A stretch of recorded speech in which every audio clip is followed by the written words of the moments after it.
Assalamualaikum warahmatullahi wabarakatuh. Pada kesempatan hari ini, saya akan menyampaikan paparan tentang uji kinerja mesin penggiling bertingkat untuk pembuatan tepung ikan. Riset ini dilakukan pada tahun 2016 dan menggunakan alat dari hasil rancang bangun lokal riset mekanisasi pengolahan hasil perikanan. Mohon izin untuk share screen.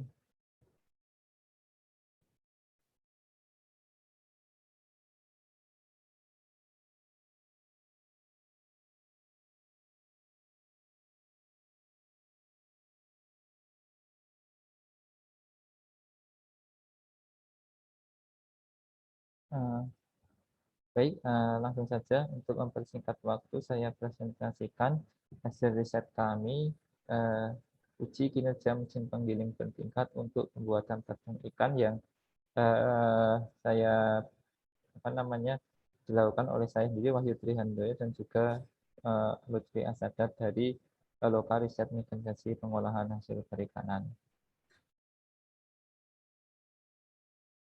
Sebagai pendahuluan, kita ketahui bahwa tepung ikan itu merupakan salah satu potensi pasar yang cukup luas di Indonesia karena permintaannya cukup banyak. Hal ini karena tepung ikan merupakan sumber protein utama untuk produksi pakan, baik untuk pakan ikan ataupun pakan untuk pakan ternak.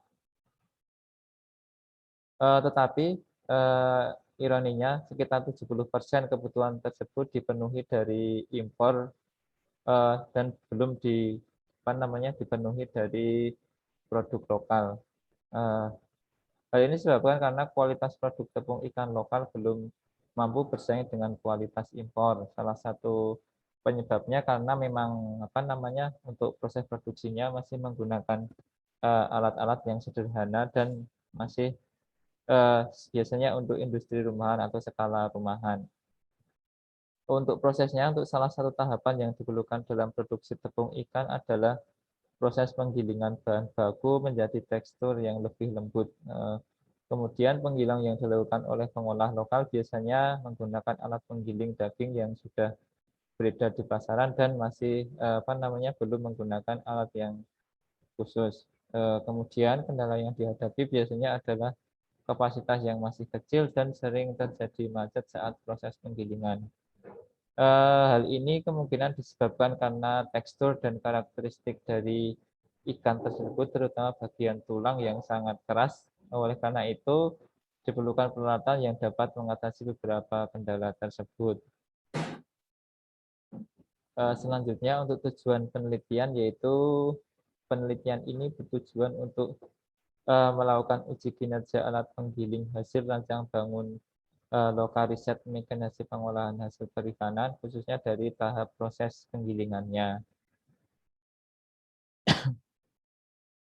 Kemudian untuk metode penelitiannya, untuk bahan dan alat, untuk bahan yaitu bahan yang dipergunakan adalah alat penggiling ikan sistem bertingkat hasil rancang bangun dari tempat kami yaitu LRMPHB. Kemudian untuk bahan bakunya yaitu bahan baku berupa ikan rucah yang diperoleh dari beberapa tempat, ada yang dari Gunung Kidul, ada juga yang dari Pacitan. Kemudian untuk alat ukur dan peralatan bantu, peralatan yang digunakan dalam pengambilan data tersebut berupa takometer. Ini digunakan untuk mengukur putaran extruder atau RPM-nya. Kemudian timbangan digital digunakan untuk menimbang bahan baku yang akan dimasukkan dan yang sudah keluar dari extruder. Kemudian yang ketiga stopwatch untuk menghitung waktu proses penggilingan. Kemudian untuk prosedur pengujiannya, uji kinerja dilakukan dengan menguji alat penggiling menggunakan beban ikan rucah tadi, kemudian dilakukan perlakuan yaitu variasi putaran extruder bagi bagian bawah dan atau bagian penggilingan, yaitu dengan variasi 66 RPM, 88 RPM, dan juga 110 RPM. Sedangkan untuk kecepatan putaran extruder atas, ini sistemnya bertingkat, yaitu ada extruder atas dan juga extruder bawah. itu dibuat konstan. Parameter yang diamati dari pengujian ini yaitu meliputi waktu total, kapasitas, dan juga rendemen. Kemudian langsung ke hasil dan pembahasan. Ini saya uraikan singkat tentang alatnya, yaitu alatnya itu terdiri dari istilahnya tadi extruder bertingkat, yaitu karena ada 2 tingkat. Yang pertama yaitu ini extruder pertama, kemudian yang kedua ini extruder kedua. Bagian extruder pertama itu digunakan untuk proses pemasakan. Untuk proses pemasakannya sendiri menggunakan uap panas dari boiler, yang di sini sebenarnya ada boilernya yang menghasilkan uap panas, kemudian disalurkan ke bagian extruder ini. Nah, pada proses extruder di atas ini dilakukan pemasakan dengan uap panas dari dari boiler. Kemudian setelah beberapa waktu, bahan baku yang ada di dalam extruder ini kemudian didorong ke extruder bagian bawah. Nah, di bagian bawah ini terjadi proses penggilingan sehingga dihasilkan daging lumat. Parameter yang dilakukan variasi yang dilakukan adalah di bagian extruder bawah ini. Kita melakukan variasi dengan beberapa putaran untuk mengetahui apakah hasilnya untuk rendemennya, kemudian dari waktu totalnya dan juga kapasitasnya apakah lebih banyak atau lebih baik. Kemudian sebenarnya ini proses pemasakan ini kalau pada pembuatan tepung ikan biasa biasanya dilakukan dengan proses perebusan atau pengukusan di dalam panci. Tapi untuk alat ini untuk mempersingkat waktu, jadi diharapkan dapat menghasilkan hasil yang lebih baik. Kita menggunakan satu proses dalam satu alat, dua proses dalam satu alat, yaitu proses pemasakan dan proses penggilingan. Kemudian di bagian ujung extruder ini terdapat pisau yang berfungsi untuk memotong ikan dan akan dikeluarkan dari extruder setelah ikan tersebut dipotong. Kemudian di ujungnya seperti alat extruder penggiling pada umumnya, yaitu bagian ujung terdapat dinding plate yang berupa piringan dengan lubang-lubang yang kecil. Lubang tersebut berfungsi untuk mengatur ukuran dari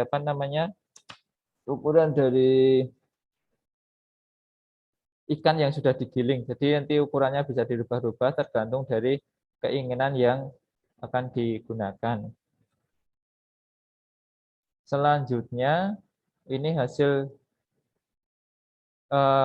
pengaruh putaran extruder terhadap rendemen.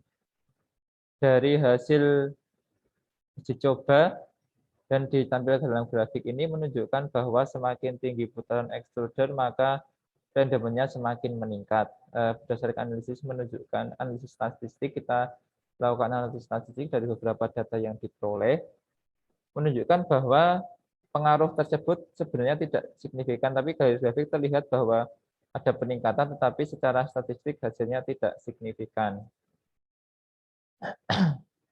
Rendemen sendiri menunjukkan bahwa berat output yang dihasilkan dibandingkan dengan input bahan baku yang dimasukkan untuk untuk produksi tersebut.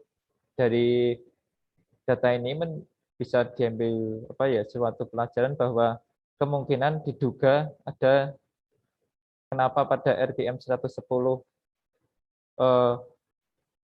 randomnya semakin besar, karena kemungkinan pada RPM tersebut terjadi proses pembersihan karena kecepatannya lebih besar daripada yang dua ini.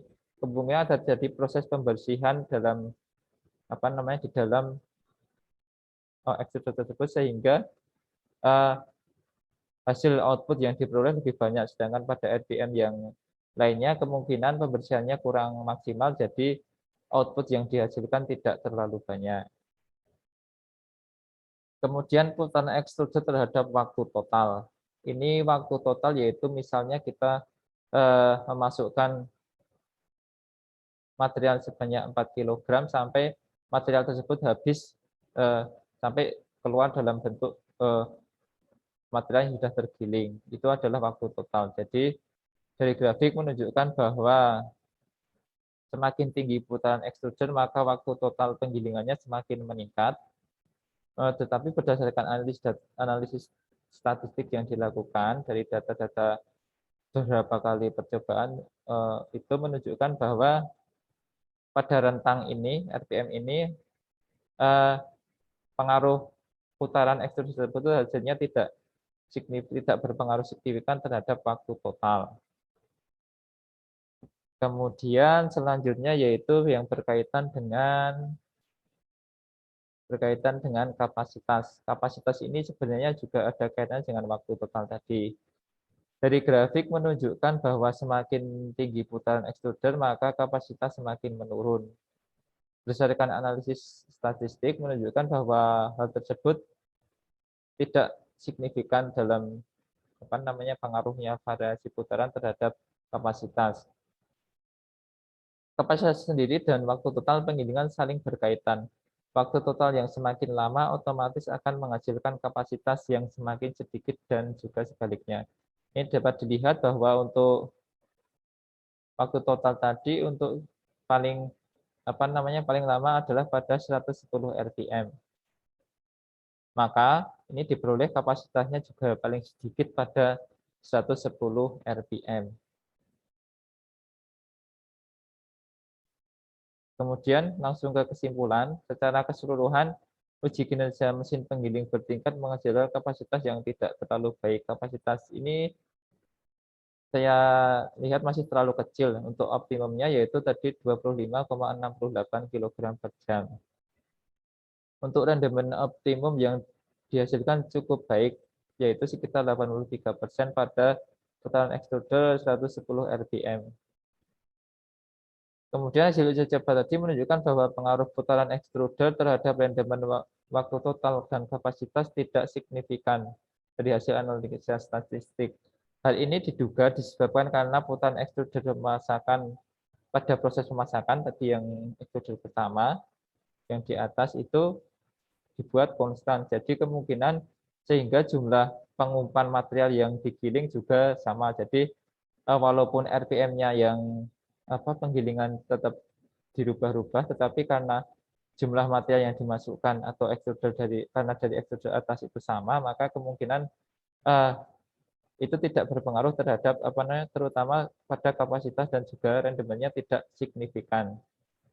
Nah, mungkin ini yang dapat saya sampaikan dari hasil penelitian kami. Mohon maaf jika banyak kekurangan. Demikian. Assalamualaikum warahmatullahi wabarakatuh.